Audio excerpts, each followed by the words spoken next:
Banks are continuing to tighten their purse strings and are increasingly insisting home buyers come up with deposits of up to 30%.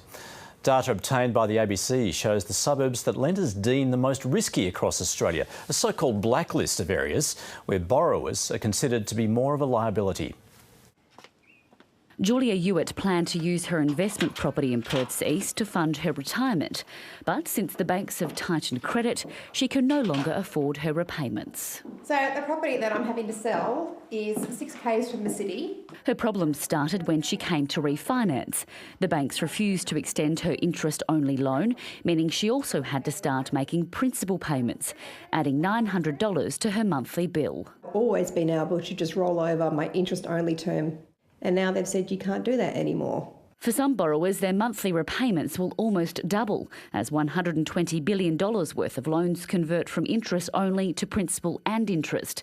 Banks have also moved to reduce loan sizes, increasingly insisting borrowers find up to a 30% deposit to avoid paying costly mortgage insurance. The criteria can even apply when households come to refinance. If you bought the property, with a 20% deposit, 80% LVR, all of a sudden you're finding to go and refinance that it's all changed and you're required to kick in more of your cash. An increasing number of borrowers are approaching mortgage brokers like Caleb Merrick, unable to meet the new criteria. He says the banks rank certain properties within certain postcodes as higher risk and therefore apply additional criteria, such as the requirement for a bigger deposit. The way banks are assessing loans at the moment is a lot different to what it was sort of 3 to 4 years ago. The lending crackdown has caused housing credit growth to nosedive. According to the Reserve Bank of Australia, fewer loans are being issued, with investor credit taking the biggest hit.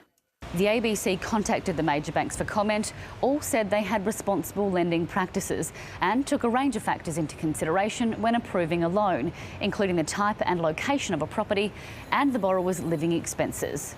For Julia Hewitt, the changes mean she won't have the nest egg she'd planned on having for retirement. Catherine Duce, ABC News. And you can see how your suburb fares on our website at abc.net.au/news/